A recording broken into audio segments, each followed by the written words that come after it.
ያለ እግዚአብሔር ከእግዚአብሔር እጅ የሚመጣ ነገር ምን ይሰራል? በእውነት ነው የምላችሁ። የጸሎት መልስን ሰጥቶ ራሱን ቢከለክል ምን ያደርግልሃል? የጸሎት መልሳችን ራሱ ይሁን። በእውነት ነው የምላችሁ። እግዚአብሔር ራሱ መልሳችን ይሁንልን። ምንም ነገር ከሰጠን ከሱ ጋር ይሁን። ደግሞ ጌታ አጠገብ ካለ ምን እሱ እያለ ምን ስጠኝ ይባላል? እሱ አይበቃም እንዴ? እሱ ካለ እኮ ባትጠይቀው ይሰጣል። ምን የለህም ብሎ እኮ ይሰጣል። እግዚአብሔር እኮ ስሙኝ ራርቶ እሺ እያለ ያበላል እንጂ ተመለሱ ቢል የት ሄዳለህ? አያችሁ፣ እንደ እግዚአብሔር የሚወደኝ የለም። እንደ እግዚአብሔር የሚሸከመኝ የለም። እንደ እግዚአብሔር የሚታገሰኝ የለም።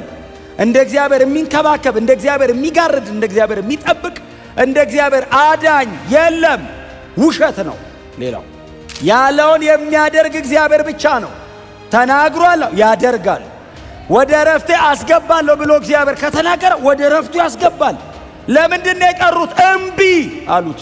ምን ላርጋለ እግዚአብሔር ኑ በዚህ ጋር ይሄ ነው እያላቸው እጥፍ ይላል። ይስታሉ፣ መንገዴን ይስታሉ። እኔ ባወጣሁት መንገድ ባሰመርኩት በእኔ ፕሪንሲፕል በሰጣሁት ሕግ ከእኔ ጋር አብራችሁ ኑሩ ስል እምቢ ይላሉ አለ። መንገዴን ይስታሉ ማለት እኮ እሱ ነው። እምቢ ይሉኛል አለ። ታዲያ እኔ በምሰራው በዚህ በኩል ካልሆነ በእናንተ ሥራ ወደ እረፍት መግባት አትችሉም። በእልከኝነታችሁ አትችሉም መግባት። ታዲያ በቃ ዘጋሁት። ሊብራራ የማይችል እረፍት። ወደዚህ እረፍት እግዚአብሔር የጠራን በልጁ በክርስቶስ ኢየሱስ በኩል ነው።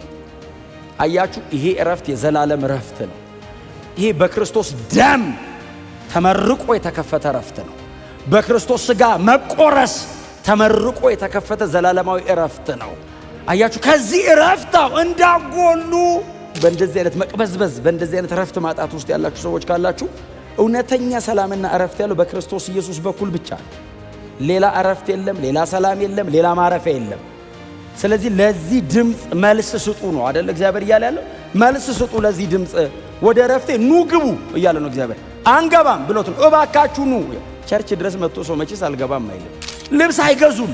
ሲያድጉ ልብሱ አብሯቸው ነው የሚያድገው። እግራቸው አያብጥም፣ የጤና እክል የለባቸውም። ፈዋሻቸው እግዚአብሔር በመካከላቸው አለ። ፀሐይ አቃጠለኝ እንዳትል ደመና አለ። ሌሊት በምን ያለው እንዳትል ብርሃን አለ።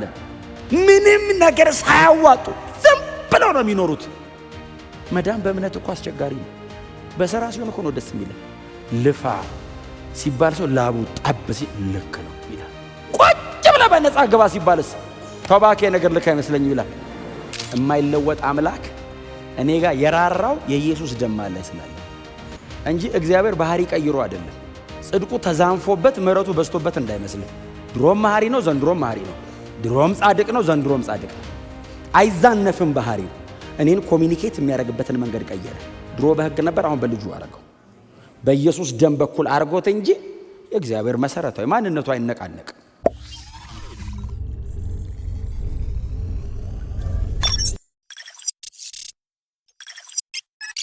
ዕብራውያን ምዕራፍ 3 ከቁጥር 7 እስከ 11 ስለዚህ መንፈስ ቅዱስ እንደሚል ዛሬ ድምፁን ብትሰሙ በምድረ በዳ በፈተና ቀን በአመፅ እንዳደረጋችሁት ልባችሁን አታደንድኑ።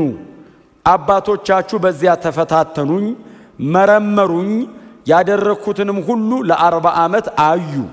በዚያም ትውልድ ላይ የተቆጣሁት ለዚህ ነበር። እንዲህም አልሁ፣ ልባችሁ ሁልጊዜ ይስታል፣ መንገዴንም አላወቁም። ስለዚህ በቁጣዬ እንዲህ ብዬ ማልሁ፣ ወደ እረፍቴ ከቶ አይገቡም። ላለፉት ረዘም ላሉ ሳምንታት ቆይተናል። በእነዛ 6 ቁጥሮች ላይ ኢየሱስ ክርስቶስ ከሙሴ ይበልጣል የሚለው ሐሳብ ላይ ነው አይደለ የቆየ ነው። የኢየሱስን ብልጫ በዚህ ደብዳቤ ላይ አብረን እያየን ያለ ነው።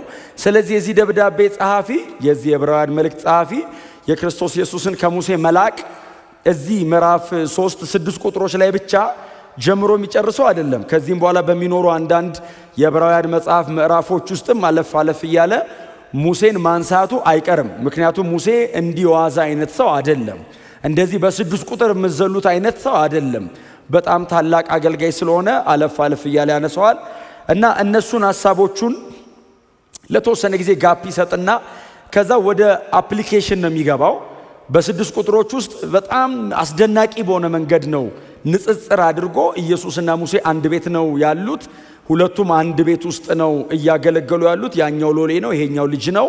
ያኛው እዚህ ቤት ውስጥ አንድ አገልጋይ ነው፣ ይሄኛው የቤቱ ባለቤትና ሰሪ ነው። ሁሉን ያዘጋጅ ግን እግዚአብሔር ነው የሚለውን ባለፈው ስላየን ማለት ነው። ኢየሱስ ፈጣሪ ነው፣ ሙሴ ግን በቤት ውስጥ ያለ አንድ ሎሌ ነው ብሎ በጣም አስደናቂ በሆነ መንገድ ንጽጽር ከሰራ በኋላ ቁጥር 7 ላይ ስለዚህ መንፈስ ቅዱስ እንደሚል አሁን እንደነዚህ አይነት ቃላቶችን እኔም ብዙ ጊዜም ስለማነሳቸው እንግዲህ ስለዚህ የሚሉ ቃላቶች ካሉ ከላይ የተነሳውን ሐሳብ ማዛመድ ብቻ ሳይሆን ከላይ በተነሳው ሐሳብ ላይ የዚህ ጸሐፊ ልብ ምን ማለት እንደሆነ የምታገኙት ከዚህ በኋላ ነው። አሁን መረዳቱን የነገረን አይደል? ኢየሱስ ከሙሴ ይበልጣል። ኦፍ ኮርስ ቴዎሎጂካሊ በደንብ ኮንስትራክት አድርጎ ሰርቶት የኢየሱስ ማንነት የሙሴ ማንነት፣ የኢየሱስ አገልግሎት የሙሴ አገልግሎት ብሎ በንጽጽር በጣም አስገራሚ በሆነ መንገድ ነው ስኬሌቶኑን ያቆመው። ውስጥ ለውስጥ ያለውን ስራ ግን የሚሰራው ሰውየው ኦሪጂናሊ ምንድነው መረዳቱ? በዚህ ጉዳይ ላይ ያለው መረዳት ምንድነው? የሰውየው ልብ ሊናገር የፈለገውን ጉዳይ የምታገኙት ማዛመዱ ውስጥ ነው። አሁን ሰውየው ጀመረ ማለት ነው፣ ማዛመድ ጀመረ። እኔ ዛሬ ከቁጥር 7 እስከ 11 እስራኤልን እንደ ምሳሌ ያመጣበት ነው። ከቁጥር 12 እስከ መጨረሻ ደግሞ ዕብራውያንንና አሁን ይህንን ደብዳቤ የምናነበውን እኛን የሚመለከት ነገር ያስቀምጣል። ስለዚህ ዛሬ እዛው እስራኤል አካባቢ ያለውን ማዛመድ አብረን እንድናይ ነው። ሲጀምር ምን ይላል? መንፈስ ቅዱስ እንደሚል ስለዚህ መንፈስ ቅዱስ እንደሚል ዛሬ ድምፁን ብትሰሙ እግዚአብሔር ተናጋሪ ነው። በየትኛውም ዘመን መንፈስ ቅዱስ ተናጋሪ ነው። በተለያየ መንገድ ይናገራል እንጂ እግዚአብሔር ግን መናገር አላቆመም ነው። መናገር አላቆመም። እስቲል ይሄ ሰውዬ ማዛመዱም ላይ ሲመጣ አሁን ራሱ የብሉይ ኪዳን ጥቅስ እየጠቀሰ ነው። እስካሁን ድረስ ከቁጥር 7 እስከ 11 ድረስ የጠቀሰው አንድ ወጥ የብሉይ ኪዳን ጥቅስ አለ።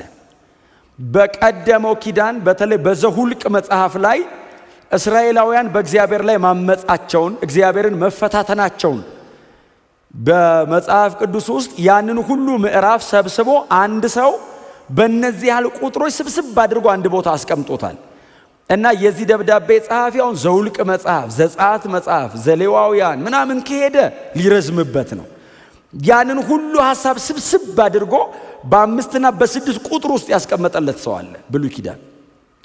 ስለዚህ የሙሴ ዘመን የነበረውን ሕዝብ ዳዊት ሰብስቦ አስቀምጦለታል። ዕብራውያን ምዕራፍ 3 ላይ ያለው ላንብብላችሁ። በምድረ በዳ በፈተና ጊዜ በአመፅ እንዳደረጋችሁት ልባችሁን አታደንድኑ።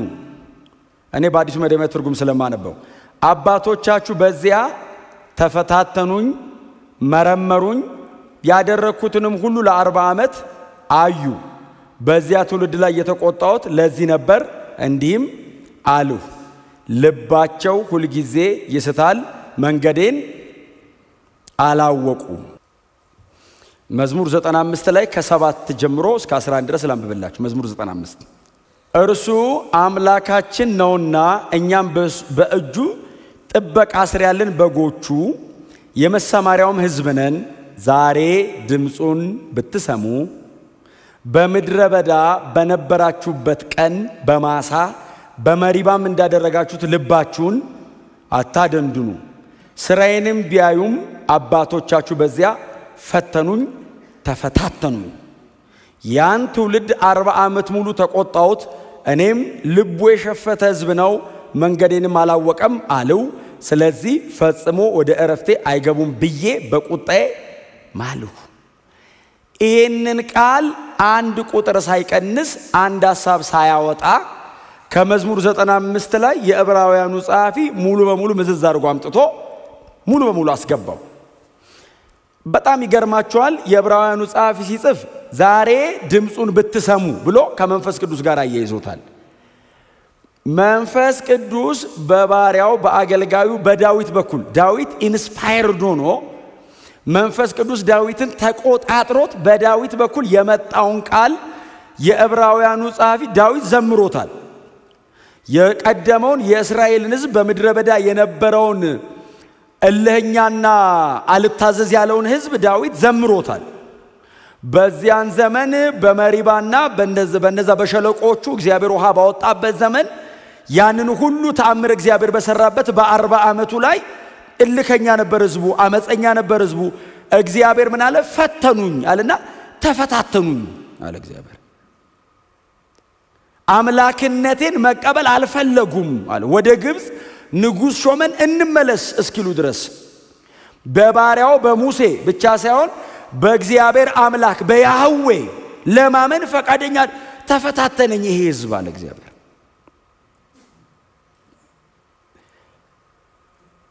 እና ይሄንን ዳዊት በመንፈስ ቅዱስ ቁጥጥር ውስጥ ሆኖ ዘመረው። ሲዘምረው የዘመረው ዘሁልቅ ምዕራፍ 20 ከቁጥር 1 እስከ 13ን፣ ዘሁልቅ ምዕራፍ 14ን እና ምዕራፍ 15ን ነው የዘመረው ዳዊት። ህዝበ እስራኤል ፊት ለፊት እግዚአብሔርን የተፈታተነው እዛ ቦታ ላይ ነው። እምታስታውሱ ከሆነ በተደጋጋሚ ስለምናነሳሱን ሐሳብ አባታችን መዝሙረኛው ዳዊት ይሄንን ታሪክ በጥንቃቄ ያውቃል እና ቦታውን ጠቀሰው። በመሪባ ብሎ ጠቀሰው። ህዝቡ ተፈታተነኝ።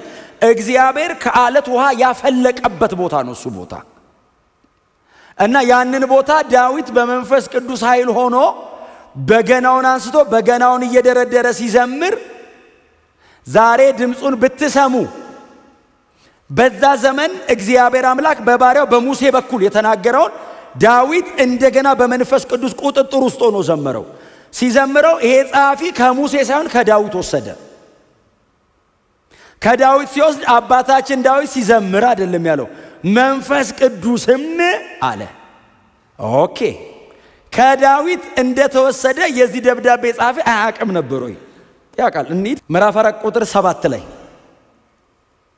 ምን ይላል መሰላችሁ? ስለዚህ እግዚአብሔር ዛሬ ብሎ እንደገና አንድ ቀን ወሰነ፣ ይህም ከብዙ ዘመን በኋላ በዳዊት በኩል ዛሬ ድምፁን ብትሰሙ። አሁን የቁጥር 7ቱን ሐሳብ ምዕራፍ 4 ቁጥር 7 ላይ ያመጣና መንፈስ ቅዱስም ያለውን እግዚአብሔር በባሪያው በዳዊት በኩል ነው ያለው። ለምን መሰላችሁ ይሄንን የሚለው? የዚህ መጽሐፍ ተደራሲያን ዕብራውያን ናቸው። አሁን የሆነ ጥቅስ ኮት ስታደርግላቸው ሶርሱ ከየት ጋር ነው ይልሃል። ከነገርከው እጁ ላይ አለ የብሉይ ኪዳን ጥቅልል። ስለዚህ ይሄ ሰውዬ መንፈስ ቅዱስ እንደተናገረ በቀደመው ዘመን አባቶቻችሁ እግዚአብሔርን እንደተፈታተኑት እግዚአብሔርንም ቁጣውን እንዳነሳሱት እግዚአብሔር እኮ ያለው እኮ ምንድን ነው? እዚሁ ላይ 40 ዓመት ሙሉ አለ እግዚአብሔር ተአምር አሳየኋቸዋል። ምን ላድርግ አለ እግዚአብሔር። ቀይ ባህርን ከፍዬ በባህር መካከል በደረቅ መሬት ውስጥ አድርጌ አሻገርኩት አለ። ይህን ሕዝብ የሚከተለውን ፈርዖንን በብዙ ምልክትና ተአምራት አድቅቄ ግብፅን አፍርሼ ፈርዖንን ባህር ቀበርኩለት አለ እግዚአብሔር። ከዚያን ቀን ጀምሮ ከነዓን እስከሚደረስበት ቀን ድረስ 40 ዓመት ያክል አንድም ቀን እጄ ሳታጥርባቸው የሚፈልጉትን እየመገብኩኝ የሚፈልጉትን እያጠጣው የመልአክ ምግብ እያበላው መሯቸው። እምቢ አሉኝ፣ ተፈታተኑኝ፣ እኔም ተቆጣው፣ ወደ ረፍቴ አትገቡም አልኩ። የት ጋር ነው የተፈታተኑት? ዘውልቅ ምዕራፍ 20 ከዛ እንደገና ዘውልቅ ምዕራፍ 14 የዘውልቅ መጽሐፍ የእስራኤል የ40 ዓመቱ የምድረ በዳ ጉዞ 38 ዓመት ተኩሉ የዘውልቁ መጽሐፍ ነው። ባይዘው ዘጸአት፣ ዘዳግም፣ ዘሌዋውያን ምናምን የቀረውን 1 ዓመት ተኩል ነው የሚወስዱት። ዘጸአት ምናምን አንድ ላይ ተሰብስበው 1 ዓመት ተኩል ነው ባይዘው ሶስቱ መጽሐፍ። የዘውልቅ መጽሐፍ ብቻውን 38 ዓመት ተኩል ነው። ከሁሉም የሙሴ መጽሐፍ መካከል ደግሞ አጭሩ የዘውልቅ መጽሐፍ ነው። ረጅም ዘመኑ የዘውልቅ መጽሐፍ በመጽሐፍ ደረጃ በጣም ትንሽ፣ በታሪክ ደረጃ በጣም ብዙ። ዘውልቅ ማለት እኮ ምንድነው ትርጉሙ? ነምበርስ ቁጥሮች ማለት እኮ ነው ትርጉሙ። ቁጥሮች ምዕራፍ 1 ላይ ይቆጠራል እስራኤል፣ የመጨረሻው ምዕራፍ ላይ ይቆጠራል እስራኤል። የመጀመሪያው ላይ የተቆጠረው ቁጥርና መጨረሻ ላይ የሚቆጠረው ቁጥር ተመጣጣኝ ነው ቁጥሩ። የመጀመሪያው ቁጥር የአባቶቻቸው ነው፣ ሁለተኛው ቁጥር የልጆቹ ነው። መሃል ላይ አባቶቻቸው አልቀው የሚቀጥለው ጀነሬሽን ተተክቶ ማለት ነው የተቆጠረው። አትገቡም ያለው ትውልድ አልቆ ማለት ነው። ተፈታተኑኝ አለ እግዚአብሔር። የት ጋር ነው የተፈታተኑ ስትሉት፣ በምድረ በዳ እየሄዱ እያለ እስራኤል እኮ ይገርማል በእውነት እየሄዱ ውሃ ጠማቸው። ሲጠማቸው አይችሉ፣ ሲረባቸው አይችሉ። በእውነት ሰው እኮ አስቸጋሪ ነው። ሲበላም ሲጠግብም አይችልም፣ ሲጠግብ አይችልም፣ ሲርበው አይችልም። እንደ እግዚአብሔር የሚችለን የለም። ያጠገበናል፣ ስንጠግብ ያስርበናል፣ ትሁት ያደርገናል፣ ስብር ስንል ያበላናል፣ ከፍ ስንል ዝቅ ያደርገናል። እንደዚህ እያደረገ ነው እየመራን ያለው። መቼም አይተወንም። ስሙ የተባረከ ይሁን። በእውነት አይለቀንም። እና እየሄዱ እያለ ውሃ ጠማቸው። ሲጠማቸው ሙሴ አሉት፣ ተሰበሰቡን። አቤት አሉት። እዛ ግብፅ ውሃ ጠፍቶን። ደግሞ እኮ ግብፅ ነው የሚሉት ሁሌ። አንዳንድ ሰው ሁሌ ወደ ዓለም የሚታየው አለ። ጌታ ካልተስማማኝ እመለሳለሁ የሚል ጎናቸው ያለን ሰው መመለሻ የለም በሉት። ንገሩት፣ በማታውቀው መንገድ ነው የመራህ በሉት። እግዚአብሔር እኮ ስሙኝ ራርቶ እሺ እያለ ያበላል እንጂ ተመለሱ ቢል የት ሄዳለህ? መጽሐፍ ቅዱስ እኮ እንዳይመለሱ በማያውቁት መንገድ ወሰዳቸው የሚል ቃል አለ። የሚያውቁት አለ ሾርት ከት ባይዘው ባተረቀን የሚገባበት በዚህ በኩል ነው ወሰዳቸው። ምድረ በዳ ደግሞ ታውቃለህ፣ ይሄ በራ የዛ የሲና ምድረ በዳ ማለት ስተኛ የትኛው ምድረ በዳ አፍተሮል ስትተኛ ወደ ምትሄድበት መንገድ ጫማን አድርገህ ነው የምተኛው። እንቅልፍ ይዞ ተገላብጠ እግር እንዲዞር ከነቃ መድረሻ የለም። ሰምታችኛል? አቅጣጫውን አታገኘውም። ስለዚህ አቅጣጫ እንዳለ ምክንያቱም ስተኛ አታውቀውም። አንዳንድ ሰው አይታችኋል አይደል? ግርጌና ራስጌ ተቀይሮ የሚያደርሰዋል ተዛዝሮ የሚያደር እንደዛ ናቸው እስራኤላውያን። ሲሄዱ ስለሚውሉ ሲያንጎራጉሩ ነው የሚሉት እና ለሌታቸውም ልክ አይደለም። ስለዚህ ጫማቸው አሁን እንደዛ ግራ እንዳይጋቡ ቀን ቀን ፀሐይ እንዳያቃጥላቸውም ብቻ ሳይሆን እየመራቸውም የደመና አምድ፣ ሌሊት ደግሞ እንዳይቸገሩና እንዳይደነቃቀፉ የእሳት አምድ እግዚአብሔር መራዋቸው አለ።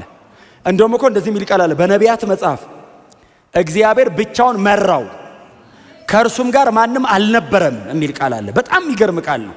ይሄንን እኮ የነቢያቱ አሁን ኢሳይያስ ሲተነብየው እግዚአብሔር ብቻውን መራው ያለው እኮ ያንን እስራኤልን ነው፣ የምድረ በዳውን እስራኤልን ነው። እግዚአብሔር ብቻውን ነው የመራው አለና ከማጋ ስትሉት ማንም አብሮት አልነበረም። እግዚአብሔር ብቻ ነው መሪ እና እየመራቸው ያለ እግዚአብሔር መሪ ነው። ሙሴ ምልክት ነው። እግዚአብሔር ሙሴን ከህዝቡ በኩል ኮሚኒኬት ለማድረግ ያቆመው ሰው እንጂ መሪ እግዚአብሔር ነው። የህዝቡ ባለቤት እግዚአብሔር ነው። ርስት የሚል እግዚአብሔር፣ ነፃ አውጪ እግዚአብሔር ነው። እና እየመራቸው እያለ ሙሴ ጋር መጡ። ሙሴ ያሉት አቤት አለ። ግብፅ ውሃ ጠፍቶ ነው እዚህ አውጥተህ እዚህ ምድረ በዳ በጥም ልገለን ነው እንዴ? ምን ውሃ ጠማን አይባልም። ሰው እንዴት ወደ ግራ ያወራል እንዴ? በጥም ልገለን ነው እንዴ? አቃጥለህ ግብፅ ገና ወጥቶ አላለቀም ታውቃለህ። ሙሴ ይላል ተበሳጨ ይላል።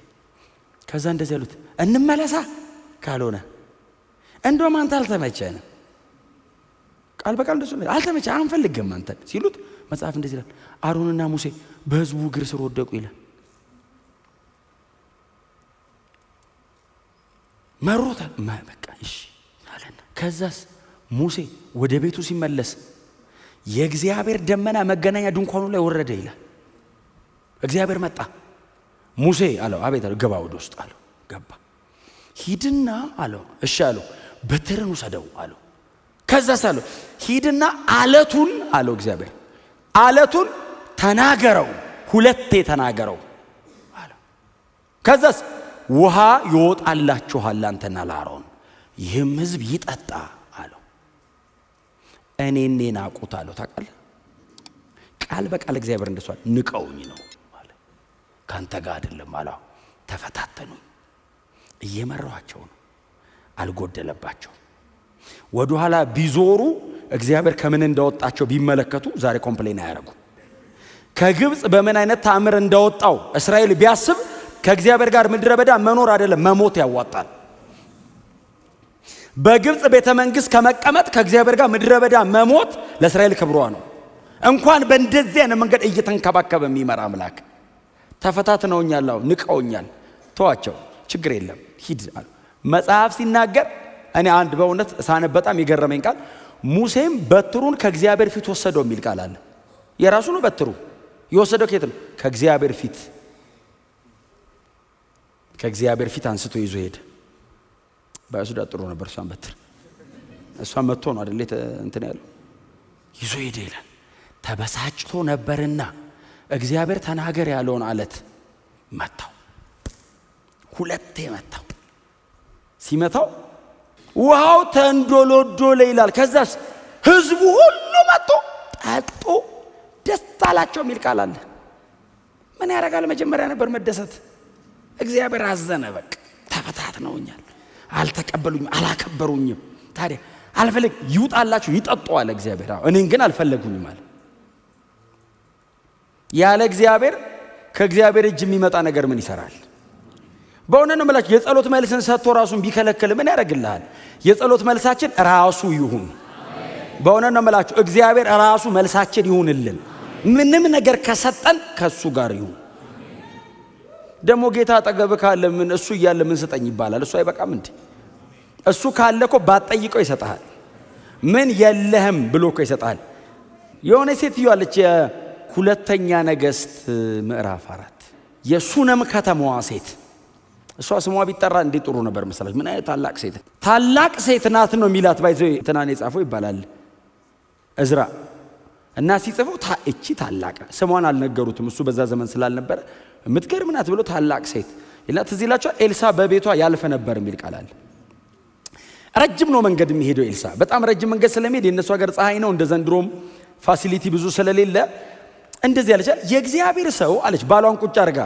የእግዚአብሔር ሰው በበራችን ሁሉ ጊዜ ያልፋል። አዎ መንገዱ በጣም ትንሽ ረዘም ያለ ነው። አዎ ለምን እኛ ቤት አቀዝቅዞ አይሄድም? ምንም ፌቨር አይደለም እኮ ሴትዮዋ እኮ የፈለገችው ባይዘው። በቃ መንገዱ ረጅም ነው። እዚህ ግባና ሰገነቷ ላይ የሆነች ነገር እንስራለትና ዝም ብሎ አንድ ክፍል ነገር እናርግለት። እዛችሁ ውስጥም አልጋ ነው የምናደርግ። ቀጥሎስ ጣሳ ውሃ፣ ምንም ነገር አናረግም። ከኛ ጋር አይገናኝም። ሲመጣ ቀጥታ ይግባ፣ ናፕ ይውሰድ፣ ውሃውን ጠጥቶ መንገዱን ይቀጥል። ደናደራችሁ ደናደሩ አይበለን። እምትገርም ሴት ናት በእውነት። እንደዚህ ያርጋችሁ እና ሴትዮዋ ይሄን ስትል ባሏም እሺ አለ። በዚህ ጊዜ አዘጋጀችና ልክ ኤልሳ ሲያልፍ ጠራችው። እንደው የእግዚአብሔር ሰው ስታልፍ በጣም ረጅም ነው መንገዱና በእግር ስትሄድ በጣም እንደሚደክም ስለምናቅ ስትመጣ የኛ ቤት አካፋይ ነገር ስለሆነ፣ ምክንያቱም ታላቅ ሴት ናት ይላል፣ ባለጠጋም ነበረች። ስለዚህ መንገድ ዳር አካባቢ ነው ቤቷ። ከዛ ገባ እና ገብቶ እያረፈ ይሄድ ነበር ይላል መጽሐፍ ቅዱስ ሲናገር። ከዛ ሎሌውን የሱ ሎሌ ጊያዝን ጠራው። ጥራት እስቲ ይችን ሴት አለው። ጠራት። መጣችና በሩ ጋር ቆመች። አቤት አለችው። መጽሐፍ እንደሱ ነው የሚለው። በሩ ጋር ቆመች። አቤት አለችው። ስምሽን ለንጉሥ ልንገርልሽ? ምን ላርግልሽ? አሁን እንዲህ ስለምታደርጊው ነገር ምን ላርግልሽ ሲላት እንዲህ አለችው፣ እኔ በወገኔ መካከል ነው የምኖረው፣ ምንም አልፈልግም። ዝም ብለህ እየመጣ እያረፍክ ሂድ። የእግዚአብሔር ሰው ባከረ የሚባልበት ዘመን ላይ ምንም አልፈልግም፣ ገብታ አርፈ በሰላም ሂድ። እሷ እኮ ልጅ የላትም። በኋላ ላይ እኮ ነው የሰማነው። ጊያዝ እኮ ነው መረጃ አጣርቶ መጥቶ ልጅ የላት ብዙ ነገር እኮ የላትም። እሷስ አልፈልግም። ጀስት ይሄንን ያደረግነው ለአንተ ውለታ ውለንልን ነፍስን ልናስጨንቅ አይደለም። በቃ ይሄንን ያደረግነው አንተ አርፈ እንድትሄድ ነው። በቃ በሰላም እንድትሄድ። እግዚአብሔር አልገለጠልኝም አለ። ይገርማቸዋል። አልገለጠልኝም እግዚአብሔር አለ። እግዚአብሔር ሁሉንም የመንገር ሐሳብ የለውም አለ ኤልሳ። እንዲያውቅ የፈለገውን ብቻ ነው የሚልክ። ከዛ ጊያዝን ጠራውና ሂድ እስቲ ምን የላትም አለው። ሄዳ ጊያዝ ወደ ጎን ጎበዝ ነው። ኤልሳ ወደ ላይ፣ እሱ ወደ ሄደና በደንብ አጣርቶ መጣና ሲለው ልጅ የላትም ሲለው ጠራት ደግማ አለው። ጠራት። መጣች። እግዚአብሔር የዛሬ ዓመት ወንድ ልጅ ይሰጥሻል አላት። ሲላት አሁን አሜን አይደል የሚባለው? ምን እንደሆነ ታውቃላችሁ? ኤውላ አለችው፣ እቤቴ አስገብታ አሳርፋኛለች ብለህ እግዚአብሔር ያላለህን እንዳትለኝ አለችው። ቃል በቃል ውለታው ይዞ እግዚአብሔር ያላለህን እንዳትስት የእግዚአብሔር ሰው አለችው። ሕያው እግዚአብሔርን አላት። የዛሬ ዓመት አላት ሆነ። ረሃብ መጣ አይደል? ልጅ ወለደች ይላል። ልጇ ሞተ። ከዛስ ልጇ ሲሞት ሕክምና ልወሰደችው። ሄደችና መጀመሪያ ማን ስጠኛል አለችው። እምትገርም እኮ ናት። እናጸልይበት አይደል መርቸው መጀመሪያ እኔ መች ጠየቅኳለሁ፣ ሰጠኝ፣ ተቀበልኩ። ከዛ ለምንድን ነው የሚሞተው? ጊያዝን በልሩጥ አለው። በትሬን ያዝና ሩጥ ሲለው አልሄድም ከጊያዝ ጋር አለች። አንዳንድ ሰው አለኩ በሆነ እኔ ከእሱ ጋር አረን አልሄድም ከጊያዝ ጋር እና ተነስ ራስህ አለችው። እና እኔ ልጅ ወለድኩት ጊያዝ ነው እንዴ ቃል አንተ ነህ የተናገርከው እና ተነስ አለችው። ኤልሳ አብሯት ሄድ ይላል አይደል? ከዛ ብላቴናውን በኤልሳ ክፍል ውስጥ አስተኝተው ነበር ይላል። ራሱ አልጋ ላይ ወስዳ አስተኛችው። መጣና ብላቴናው ላይ ተጋደመበት ይላል። የብላቴናውም ነፍስ ተመለሰች ይላል። ከነ ህይወቱ መለሰለት አይደል? ከነ ህይወቱ ሰጣት። ከዛ ሄደ፣ ወጥቶ ሄደ። እሷስ እግዚአብሔር ይባርከውና አትልም። ቦታዋን የምትይዘው በፍጹም ቀጥ ያለች ሰው ናት። በእውነት እግዚአብሔር ይባርካት። እንዲህ ቀጥ ያለች ናት። ታውቃለህ፣ ቀጥታ ከእግዚአብሔር ጋር ነች። ረሃብ ሲመጣ ኤልሳ ይኸውላችሁ ቤተ መንግስት እኮ ተራበ። ረሃብ እኮ ቤተ መንግስት። አክዓብ በልብሱ ውስጥ ማቅ አረገ ይላል። ሰው የአህያ ጭንቅላትና የዶሮ ኩስ በብዙ ገንዘብ የገዛበት ረሃብ እኮ ነው። ረሃቡ ሲመጣ ልክ ረሃቡ ሲመጣ ኤልሳ እግዚአብሔር ሲጠቆመው ጠራት። ነይ አንቺ ሴት አላት። አቤት። ረሃብ ሊመጣ ነው ለ7 ዓመት አላት። እና ሂጂ ከዚህ አገር አላት። ሂጂና በሌላ ምድር ተቀመጭ አላት። መጽሐፍ እንደዚህ ይላል፣ በሌላ ምድር ሄደች፣ ረሃብ መጣ። ረሃቡ አገር እናት ልጇን የበላችበት ረሃብ ማለት ነው። አንዲት ሴት ልጇን በልታ የሌላ ልጅ ለመብላት ንጉሥ ጋር የመጡበት ቀን ማለት ነው። ከዛ ተመልሳ ረሃቡ አለፈና በ7ኛው ዓመት መጣች። ስትመጣ የእግዚአብሔር ሰው ሎሌ የነበረው ሰው ቆሞ ለንጉሥ ያወራል ስለሷ። አንዲት ታላቅ ሴት ይገርማል፣ ሱነም ከተማ የነበረች የእግዚአብሔርን ሰው እንደዚህ ባለፈበት አሳርፈው ሆነ። እሷ መጣች፣ እያወራ ስለሷ። እቺ ሴት ናት አለው ሲለው ንጉሡ ጠራት እና ያላት ሎሌዎቹን በሙሉ ጠራና ያልነበረችበትን አለ የ7 ዓመት ቆጥራችሁ ወደ ጎተሮ አስገቡላታል፣ ርስቷን መልሱላታል። እግዚአብሔርን ትረስት ካረከው ሳትለምኑ ይሰጣል። እቺ ሴትዮዋን ጸልይ አይደለም ባይዘይ ምን የለኝም ምን የላትም እየተባለ የተሰጣት። ትረስት አርጉት። እግዚአብሔርን እንዳታሳዝኑት። እስራኤልን እዩት፣ ዝም ብሎ ነው የሚሰጠው። እስራኤልስ ኮምፕሌን ነው የሚያደርገው። በምድረ በዳ በቀንና በሌሊት በደመናና በእሳት አምድ እየተመራ ያ ሁሉ ተአምር በእጁ እየተደረገ እየተመለከተ አመጹበት። ሲያምጹስ እግዚአብሔር ደግሞ ያረጋል የሆነ ነገር፣ እንደገና ያረጋል የሆነ ነገር። ቢያይ እምቢ አሉት። ተፈታተኑኝ አለ እግዚአብሔር። ወደ ላይ ተፈታተኑኛል።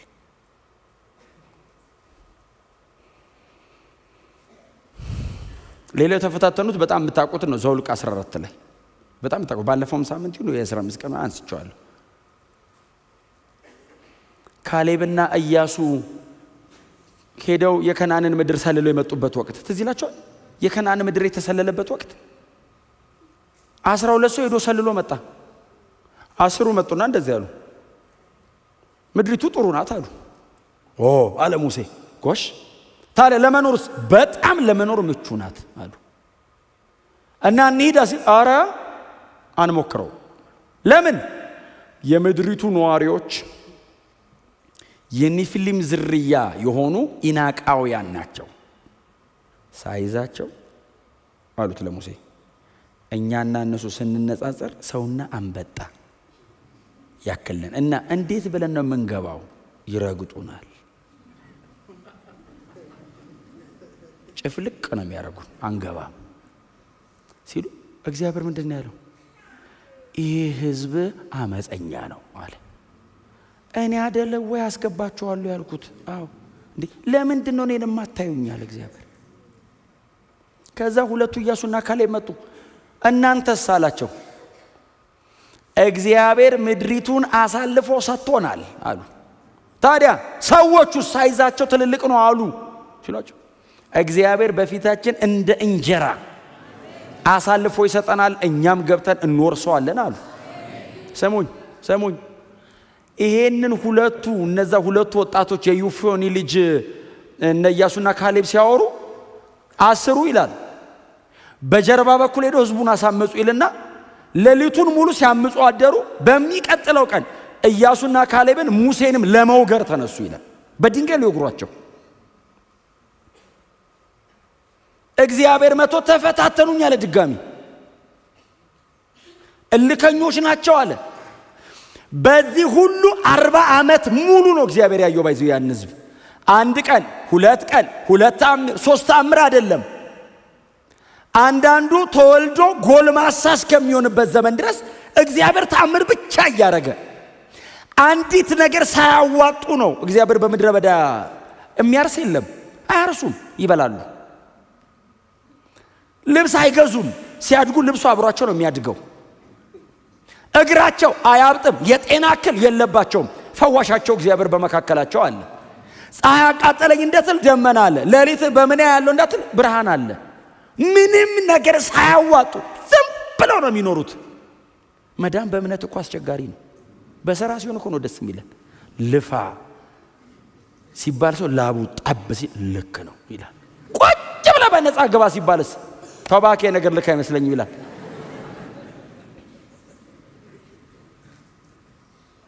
እናዋጣ አሉት እግዚአብሔር። አታዋጡም፣ ብቻዬን ነው ማረገው አለ። እንርዳ አሉት። በየትኛው ክንድ ነው የምትረዳኝ አለ እግዚአብሔር። እስቲ እንርዳ ብትሉ ምንድነው ልታረጉ የምትችሉት አለ። የመላእክ ምግብ ታዘንባለህ ምድረ በዳ? አታዘንብም። ተከታታይ ሳምንቱ ሙሉ ቀጥ ብለህ ምድረ በዳ ላይ ብትቆም እግር ቫሪኮስ ቬን ይዛል። መቆም አትችልም። ደም ስር ወርዶ እግር ላይ ያብጣል። እግር አትችልም። 40 ዓመት ሙሉ የአንድ ሰው እግር አላበጠም ይላል። 40 ዓመት ጠብቄው አለ እግዚአብሔር። ወጥቶ ጫማ የሚገዙበት ሱቅ የለም፣ ግብጽ አይደለም። እና እግሩ ሲያድግ ጫማ አብሮ ያድጋል። ይሄንን ተአምር ሪኮግናይዝ ማድረግ አይችልም ሰው የእግዚአብሔርን ነገር መቀበል አይፈልግም። የራሱን ነው የሚፈልገው። እሱ የሰራውን ነው የሚፈልገው። እግዚአብሔር እንደዚህ አለ፣ እንግዲያው አለ ከግብጽ ያወጣሁት እኔ፣ በምድረ በዳ የመራሁት እኔ፣ ወደ ረፍት ማስገባው እኔ። ሁሉንም አልቀበለም ካላችሁ ረፍት ውስጥ ማገቡም አለ። በቃ አላረገውም። ለምን እዚያ ምድር ብትገቡም አለ እግዚአብሔር አይለቃችሁ።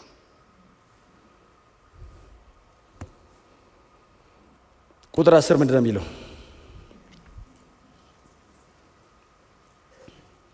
ቁጥር 10 እንደዚህ ነው የሚለው አይደል?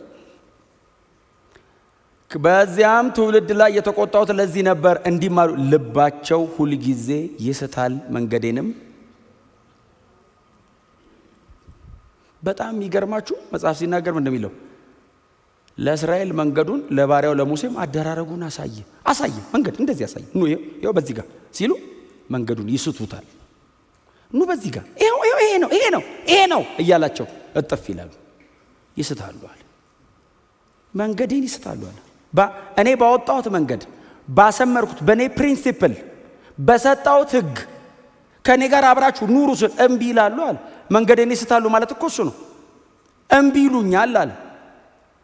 ታዲያ እኔ በምሰራው በዚህ በኩል ካልሆነ በእናንተ ስራ ወደ እረፍት መግባት አትችሉም። በእልከኝነታችሁ አትችሉም መግባት። ታዲያ በቃ ዘጋሁት። ይህንን የሚያክል ታላቅ ህዝብ፣ ይህንን ሁሉ ተአምር የተመለከተ ህዝብ፣ በእግዚአብሔር እጅ ላይ ብዙ ምልክት እያየ የኖረ ህዝብ ከናን አልገባም። ዋስትናቸው አልነበረም። የሚደረገውን ተአምር እምቢ አሉ፣ አክፋፉት። አንከተልህም አንተን አሉት እግዚአብሔርን። እኔን ካልፈለጋችሁኝ መጀመሪያም እኔ ነኝ እኮ ትገባላችሁ አልኩት። በቃ ነው። ወደ እረፍቴ ከቶ አይገቡም ብዬ በቁጣዬ ማልኩ። አስቆጥተውኝ ነው አለ እግዚአብሔር። በእውነት ነው የምላችሁ እንደ እግዚአብሔር ያለ ማንም የለም። ይሄን ሕዝብ ሰብስቦ ነው አይደለም ሙሴ ልጆቻቸውንም ሰብስቦ በዚያ በከነዓን በር ላይ ያለ ትልቅ ተራራ ላይ ቆሞ ከነዓን በዚህ በኩል ይታያል፣ ሕዝበ እስራኤል በዚህ በኩል አለ። እግዚአብሔር ሙሴን አትገባም ባለበት ሰዓት ላይ ሙሴ ቆመና ለእስራኤል እንደዚህ ያለ ይሹሩን ሆይ፣ ይሹሩን የእስራኤል የቁልምጫ መጠሪያው የፍቅር ስማቸው ይሹሩን ሆይ አለ። እስራኤል በሙሉ ሙሴ ሊመርቃቸው ስለሆነ እጃቸውን ከልባቸው ጋር አንስተው ነው የሚሰሙት። ይሹሩን ሆይ ሲ አቤት አሉ። በሰማያት ላይ ለረድኤት በደመናትም ላይ በታላቅነት እንደሚሄድ እንደ እግዚአብሔር ያለ ማንም የለም። እርሱ የረድኤት ጋሻ ነው፣ የከፍተኛነትም ሰይፍ ነው። ጠላቶች ይገዙልሃል፣ አንተም ከፍታቸውን ትረግጣለህ። እስራኤልም ተማምኖ ያዕቆብም ተዘልሎ በእግዚአብሔር ለዘላለም ይኖራል። ሙሴ ይሄንን ብሎ ነው የጨረሰው። እንደ እግዚአብሔር ያለ ማንም የለም። አውቀዋለሁ ምድረ በዳውን፣ አውቀዋለሁ ፈርዖንን፣ አውቀዋለሁ ከእናንተ ጋር መኖርን አለ። እንደ እግዚአብሔር ያለ የለም ማንም። ክብር ለእግዚአብሔር ይሁን። አያችሁ፣ እንደ እግዚአብሔር የሚወደኝ የለም፣ እንደ እግዚአብሔር የሚሸከመኝ የለም፣ እንደ እግዚአብሔር የሚታገሰኝ የለም፣ እንደ እግዚአብሔር የሚንከባከብ፣ እንደ እግዚአብሔር የሚጋርድ፣ እንደ እግዚአብሔር የሚጠብቅ፣ እንደ እግዚአብሔር አዳኝ የለም። ውሸት ነው። ሌላው ያለውን የሚያደርግ እግዚአብሔር ብቻ ነው። ተናግሯል፣ ያደርጋል። ወደ ረፍቴ አስገባለሁ ብሎ እግዚአብሔር ከተናገረ ወደ ረፍቱ ያስገባል። ለምንድን ነው የቀሩት? እምቢ አሉት። ምን ላርግ አለ እግዚአብሔር። እንዲህ ምን ላርግ? እምቢ አሉኝ አለ። እኔ ይኸው ያረኩትን በሙሉ እዩ እስቲ። ለማን አርግ ያውቃለሁ አለ። ሰማይና ምድር ከተፈጠረ ጀምሮ እንደዚህ ለእስራኤል ያረኩትን ተአምር ያክል ያረኩለት የለም አለ። ተፈታተኑኛል፣ አልቻልኩም አለ። በቃ ከዚህ በላይ አልችልም፣ በቃኝ አለ እግዚአብሔር። እግዚአብሔር በቃኝ ያለው አንፈልግህም አሉት። አናመልክህም፣ አንተን እንመለስ ወደ ግብፅ። የግብፅ ኑሮ ፈርዖንና አማልክቶቹ ይሻሉናል አሉት። አልታገስም አለ እግዚአብሔር። እኔ ናቁ፣ አዎ አልፈለጉኝ፣ ጠሉኝ አለ እግዚአብሔር። ተፈታተኑ፣ ከእኔ ይልቅ የግብፅ አማልክት ይሻላሉ አሉ። በቃ አለ እግዚአብሔር። ከካዱን አንፈልግም ብለው አደባባይ ላይ እምቢ ካሉ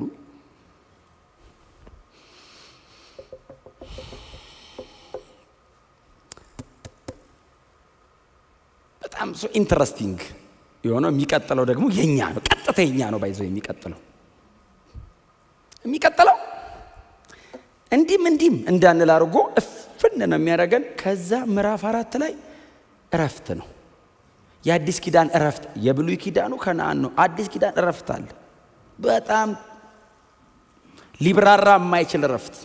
ወደዚህ እረፍት እግዚአብሔር የጠራን በልጁ በክርስቶስ ኢየሱስ በኩል ነው። አያችሁ፣ ይሄ እረፍት የዘላለም እረፍት ነው። ይሄ በክርስቶስ ደም ተመርቆ የተከፈተ እረፍት ነው። በክርስቶስ ሥጋ መቆረስ ተመርቆ የተከፈተ ዘላለማዊ እረፍት ነው። አያችሁ፣ ከዚህ እረፍታው እንዳጎሉ የዚህ ደብዳቤ እስራኤላውያን ቀሮ እንድንማር ነው። ከነሱ እንማር። ምን አድርገው ነው? እግዚአብሔርን አልፈልግም ብለውት ደክመው አይደለም፣ ድንገት ተሳስተው አይደለም፣ በአቋም ነው እግዚአብሔርን እምቢ ያሉት። በአቋም አንፈልገው።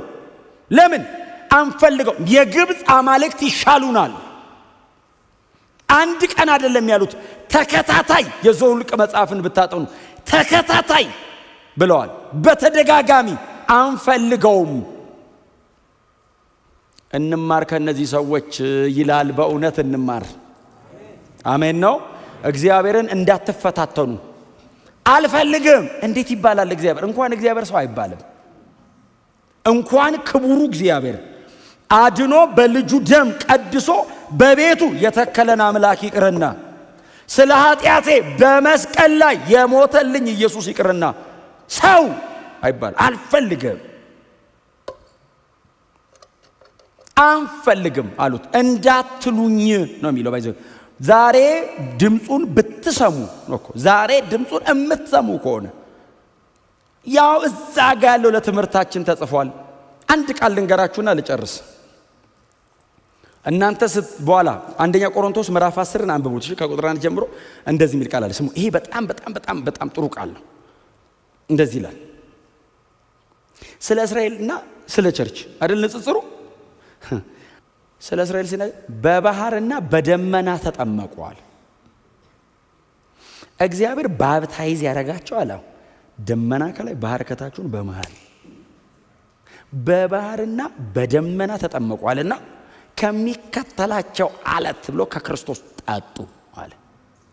ከዛስ የመላእክ ምግብ በሉ አለ። ከዛስ በሚበዙ ደስ አላለውም፣ በምድረ በዳ ወድቀው ቀሩ ይላል። ኢየሱስን አያውቁም እንዳትል ከሚከተላቸው አለት ብሎ ጳውሎስ አፕሊኬሽኑ ሲሰራው ክርስቶስ ነበር ለካ አለ። እግዚአብሔር ውሃ ያጠጣቸው H2O ብቻ አይደለም፣ የህይወት ወንዝ ነበር። ከዛ ጠጥተው ዝም ብሎ ውሃ ጠጥተ እንዲጠማህ አይደለም፣ ለሱማ አዝንቦ ያጠጣሃል። ከአለት ሲያወጣው የሚከተላቸው አለት ክርስቶስ ነበር፣ ከሱ ነው የጠጡት አለ። ኢትስ ኤ ፖሊያን ተርሚኖሎጂ። ጳውሎስን ወደዋለሁ። እንዴት አድርጎ ጥቅስ ጎትቶ አምጥቶ ምን ውስጥ እንደሚሰፋ ጉድ የሆነ ሰው ነው።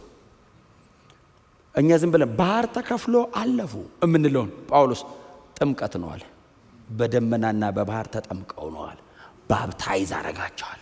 ከተጠመቁ በኋላ ዝም ብሎ ከሳ የሆነ ምግብ ምንድነው ምናን እያሉ በሉ ሲል የመላእክ ነበር አለ ጳውሎስ። የመላእክ ምግብ ነው ይገርማቸዋል አለ። እነሱም አያውቁትም። ታውቃለህ ምንድነው እባክህ ይላሉ። መና ማለት ምንድነው ማለት ነው ትርጉሙ ምንድነው እያሉ ግን ይበላሉ። ጥሩ ነገር ይመስላል አንተ።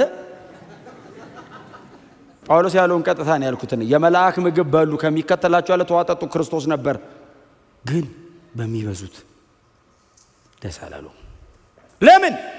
አምላካችን አንተ አይደለህም አሉት። ይሄን ሁሉ ነገር አድርጉ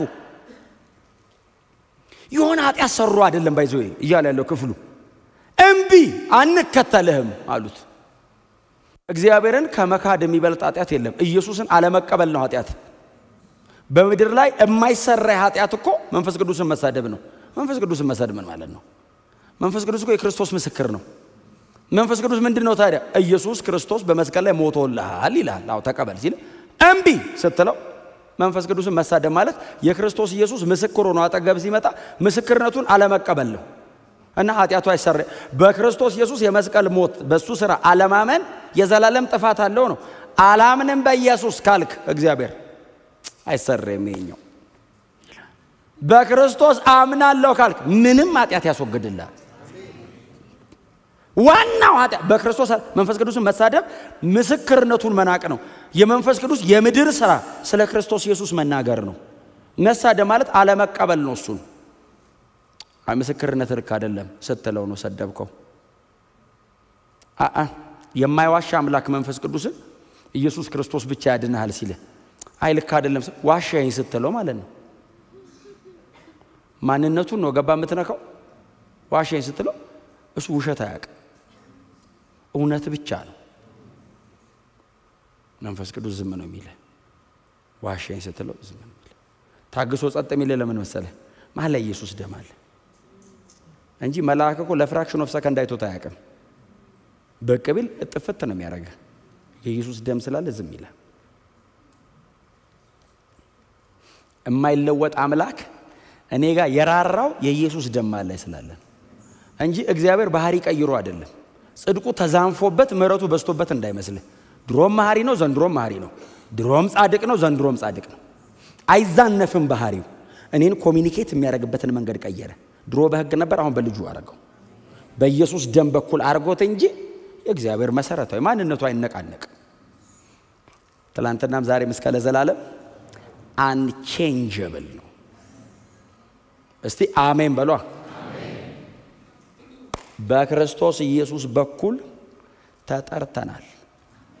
በባህርና በደመና አጥምቆ ኢየሱስ ክርስቶስ ከአለቱ ውሃ ጠጥቶ የመልአክ መብል አብልቶ የመልአክ መብል ማለት እንደዚህ በልተ ሆድህ የሚጠግበው ብቻ አይደለም ከሰማይ የወረደ እንጀራ አይነት እኮ ነው እና እኛ በወንጌል በክርስቶስ ኢየሱስ በኩል ያገኘነውን እስራኤል በጥላ መልክ አድርጎ እግዚአብሔር ሲያሳያች ወንጌል ነው 40 ዓመት ሙሉ ሲያሳያቸው የኖረው እና እምቢ ያሉት ወንጌልን ነው የሆኑ ድንቅና ተአምራት አይደለም እምቢ ያሉት በክርስቶስ ኢየሱስ በኩል በአዲስ ኪዳን የሚያደርገውን ይሄንን ነው ማረጋው እባካችሁ አንደርስታንድ አድርጉ ሲል ፈቃደኛ አይደለንም ልንረዳ ሲሉት